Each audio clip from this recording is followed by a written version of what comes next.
दोस्तों नमस्कार। अगर आपके पास समय की कमी है और आपको किताबें पढ़ना पसंद नहीं है या पसंद है भी, तो अशोक वडेरा की ये किताब वो खिड़की वाली सीट, जो कि डॉक्टर अशोक वडेरा का नई रचना है, इसको पढ़ना मत शुरू कीजिएगा अगर आपके पास समय कम है तो। क्योंकि मैं आपको दावे के साथ कह सकता हूं कि अगर आप इसको पढ़ना शुरू करेंगे तो आपको पूरी किताब पढ़नी पड़ेगी। आप इसको बीच में छोड़कर नहीं जा सकते या इसको बिना पढ़े आप वैसे नहीं रख सकते। हाय, दिस इज एसके सिंह और आप देखना शुरू कर चुके हैं द रेड मंच का साहित्य से जुड़ा हुआ प्रोग्राम किताबी मंच। वैसे तो मैं नए लेखकों को कम ही पढ़ता हूँ। उसका कारण यह नहीं कि नए लेखक अच्छा नहीं लिखते, उसका कारण यह है कि मैंने बहुत लेट शुरू किया और विश्व साहित्य में जो अद्भुत रचनाएं मौजूद हैं लेखकों के, उसमें से भी मैं कुछ ही पढ़ पाया हूँ और बहुत सारा कुछ पढ़ना है और एक एक करके मैं उनको पढ़ना शुरू किया है। जैसे कि अभी मैंने जो क्राइम एंड पनिशमेंट खत्म किया था, कमाल का मनोवैज्ञानिक चित्रण है एक डर का।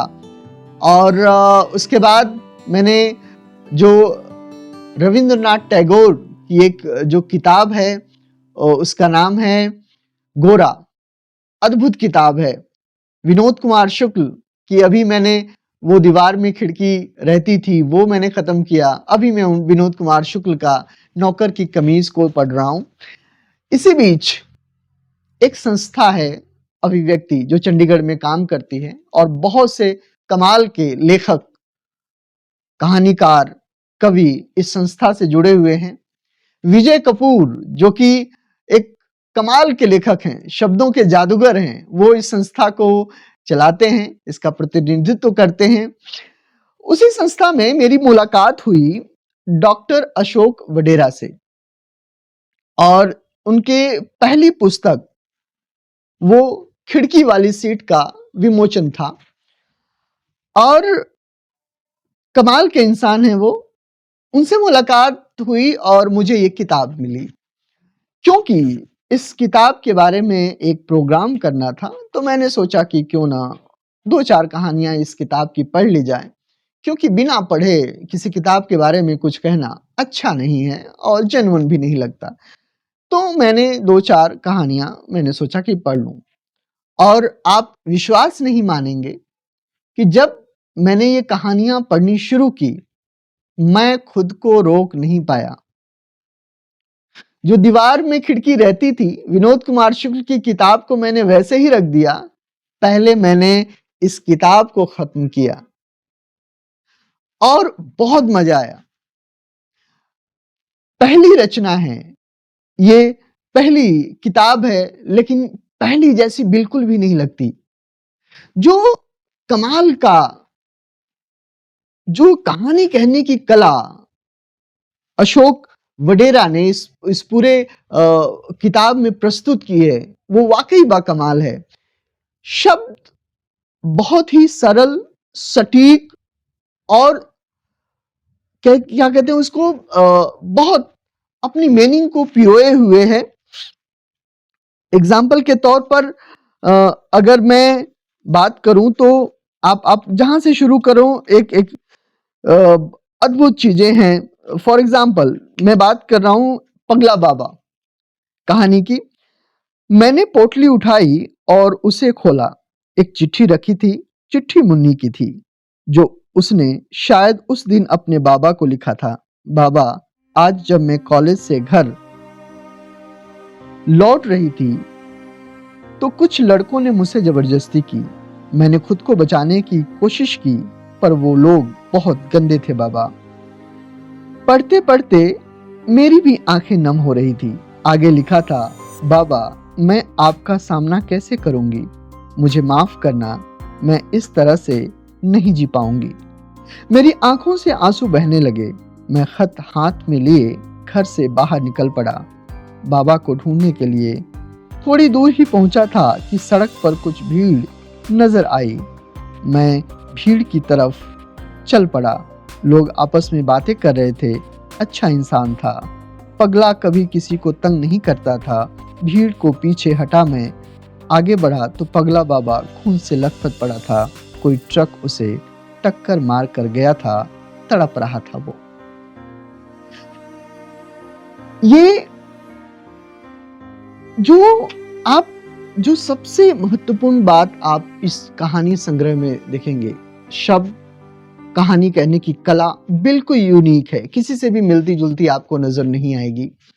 और जो सबसे महत्वपूर्ण बात यह है कि जब किसी रचना को जब हम पढ़ते हैं तो उसमें कुछ गूंज बम से जोड़ते हैं ना, बिल्कुल रोंगटे खड़े हो जाते हैं, आपकी आंखें नम हो जाती हैं और कुछ समय के लिए आप पन्नों को बंद कर देते हैं और आप किसी और दुनिया में खो जाते हैं, मौन हो जाते हैं।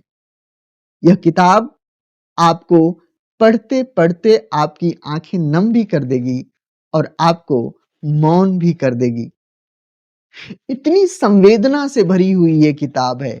लेखक ने जीवन के हर एक पहलू को अपनी कहानियों के माध्यम से इस किताब में, इस पुस्तक में छुआ है। चाहे आप बात करें बर्थडे कार्ड की या मैं खुश हूं। मैं खुश हूं जब मैं कहानी पढ़ रहा था तो मैंने सोचा कि शायद एक नॉर्मल सी कहानी होगी माँ बेटी की, जिसमें माँ अपनी बेटी से कितना प्रेम करती है और इस तरीके की कोई कहानी। लेकिन जो जीवन एक स्त्री के तौर पर इस समाज में अनगिनत स्त्रियां जी रही हैं और स्त्री पुरुष के संबंधों में जो खलिश, जो अनसीन सिलवटें हैं पुरुष के अपने व्यवहार का, वो भी बड़ी बारीकी से उसके धागों को एक एक करके इस कहानी को जो है कि अशोक बडेरा ने पिरोया है। और आप कहानी पढ़ते हुए आपको जो उसके किरदार हैं वो आसपास आपको दिखने लगेंगे। जैसे मैंने ये किरदार तो वैसा दिखता है, ये किरदार तो वैसा दिखता है। आपको लगेगा कि जैसे यार ये अपने समाज के बीच की कहानियां हैं, संपूर्ण संवेदना से भरी हुई कहानियां। और इन कहानियों में अलग अलग पहलू की कहानियां जो है कि इसमें हैं। जैसे मैं एक लाइन पढ़ूंगा, मैं खुश हूं, कैसे एक हस्बैंड वाइफ के बीच की संवेदना को किस तरीके से पिरोया है इन्होंने। गाड़ी स्टेशन पर पहुंची तो रीचा उनको लेने आई हुई थी। उतरते ही रीचा माँ और पापा से गले लगी और पूछा, कैसी हो माँ? तो सुषमा का वही पुराना डायलॉग सुनने को मिला, मैं ठीक हूं बेटा, खुश हूं। रीचा ने धीरे से माँ के कान में कहा, माँ मैंने आपको अकेले आने को कहा था, तो फिर आप पापा को क्यों साथ लाई?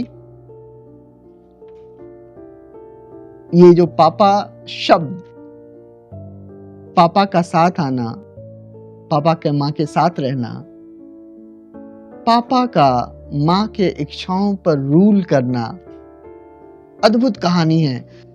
और खास तौर से ये सभी वर्ग के लिए, खासतौर से स्त्रियां अगर पढ़ेंगी तो उनके अपने जीवन के बारे में कुछ ऐसे अनसीन पहलुओं को समझने का मौका मिलेगा जो तड़प तो है उनके अंदर, लेकिन वो पता नहीं लगता कि वो तड़प क्यों है। अशोक बडेरा के बारे में मैं आपसे बात करूं तो अशोक बडेरा जो है कि मोहाली में रहते हैं और ये दंत चिकित्सक के तौर पर जो है कि काम करते हैं। वाकई ये कहानी लिखने के लिए नहीं लिखी गई, ये कहानी अपने अंदर की संवेदना को या समाज के किरदारों की संवेदना को पन्नों पर उतारने के उद्देश्य से खुद ही लिखी गई कहानी है। तो आपको ये पढ़ना चाहिए। सृष्टि प्रकाशन, ये सृष्टि प्रकाशन से ये किताब खरीदी गई है, जो है कि लॉन्च की गई है, वो खिड़की वाली सीट। और ये वाकई बहुत कमाल के लेखक हैं और जिन्होंने अपनी पहली रचना से साहित्य को चौंकाया है। और ये आपको महसूस होगा जब आप इस पुस्तक को पढ़ेंगे। मैं इसका लिंक आपको अपने वीडियो के डिस्क्रिप्शन बॉक्स में भी डाल दूंगा, आप वहाँ से भी आप इसको जो है कि खरीद सकते हैं। और आगे आपको ऐसे ही किताबों के बारे में आपको इस प्रोग्राम में हम बताते रहेंगे। नमस्कार।